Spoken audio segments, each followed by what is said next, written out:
And in many cases, when we translate these behaviors from humans into the machine, we end up learning about people. Let me give you an example of that. This is a very old study from 1944 by Heider and Simmel. The stimulus was reproduced by my colleague Brian Scholl. And you can watch these three little arrow shapes move around on a flat screen. But when you watch it, you don't see three little arrow shapes moving around on a screen. And if I ask you to describe it, you tell me the story of what's happening. You can all tell who's frustrated at the end of this. You can tell who are friends. You can tell me the story of bullying that happens here. These are just shapes moving on a screen. This is part of the natural interpretation that we have when we view stimuli. Artists and animators know these rules very well about how to generate this kind of response. A good animator can make what is just a sack of flour jump up and run around and act joyous, and then suddenly flop back down and become just a sack of flour again. One of the fundamental cues that we pay attention to is this concept of agency or animacy. And we divide the world up into those things that are social agents or actors, and those other things that are just physical objects. And even if they look the same, their behavior determines which category they're in.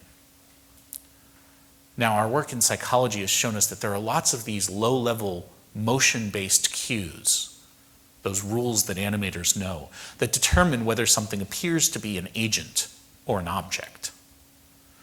One of the things we've uncovered with robots is that there are also cognitive cues. So here's another little humanoid, a robot named Nico. Nico's about 2 foot tall, was actually designed with the same body dimensions as a 1-year-old child. We had people come in and play games of rock, paper, scissors. Rochambeau, everyone knows this game, right? We had them play this game over and over again with the robot. And most of our groups, they spent 20 minutes playing rock, paper, scissors. 20 minutes of rock, paper, scissors is the most boring thing you can imagine. And by the end of 20 minutes, I win. You get the most bored undergrads you've ever seen. Yes, I win. You win. We have tied this round. And so every time the robot would throw a gesture, the person would throw a gesture, and the robot would say, I win, or you win, or we've tied this round. Now, after 20 minutes of this, we took one opportunity to do something different. For one half of our groups who saw this, the robot would throw a gesture, lose, but incorrectly say, I win. Claim a victory that it had no right to claim. And our undergraduates viewed this as if it were a broken machine. I'm not so sure about that. What? We tied. How? I don't think so. There was a little bit of confusion, a little bit of surprise, sometimes a quick utterance, but then they went back to their normal, boring routine. We actually made them play another 20 minutes after this. And if you thought they were bored in the first 20 minutes, they hated us by the end of 40. The other half got 20 minutes of boring rock, paper, scissors. And then one event where the robot, through a gesture, was supposed to lose and suddenly changed its gesture and said, I win. And their response is completely different. Yes, I win.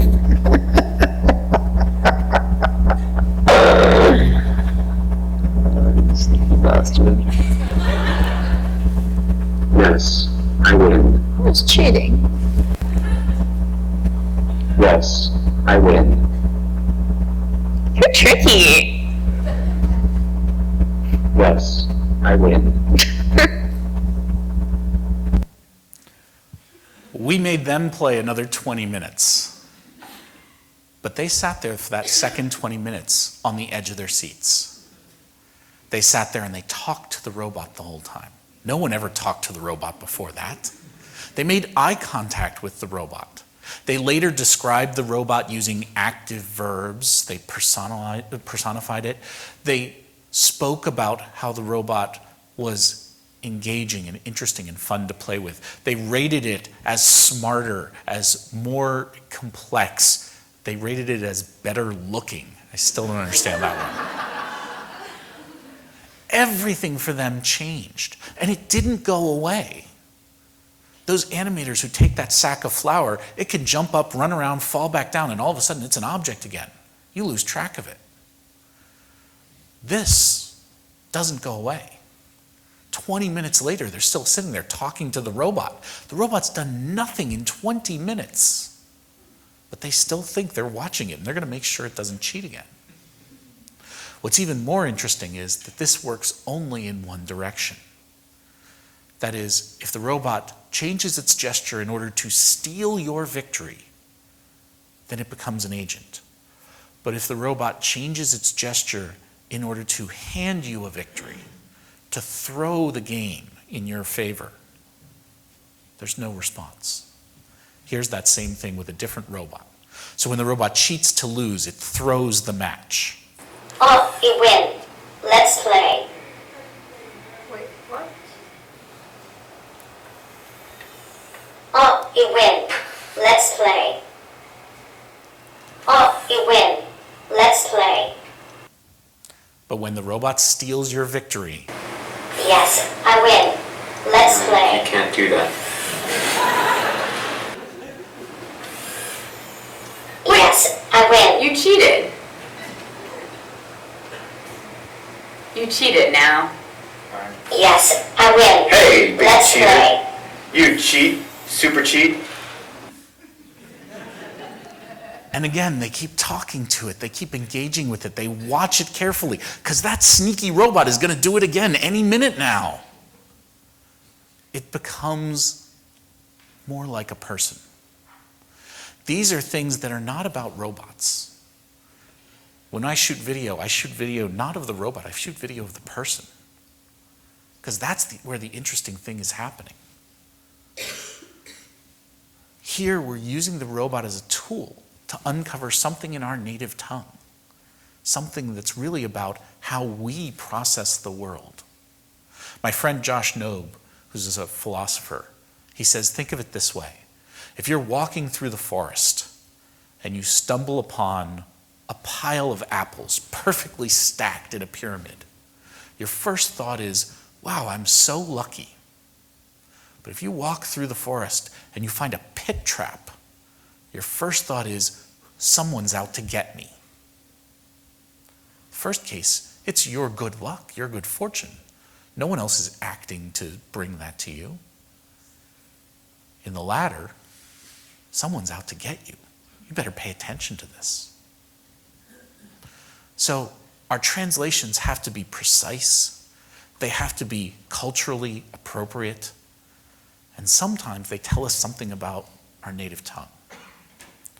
But translation does more than that when we take this from human forms to mechanical forms. Doing that process, translating across that divide, allows us to appreciate some of the commonalities between the two. For us, the commonalities involve primarily the fact that we both have physical forms. Unlike a virtual character on a screen, that robot has a physical size and shape and dimensionality in the world. When we appreciate these commonalities, we actually find, again, something about both. One of the reasons I get asked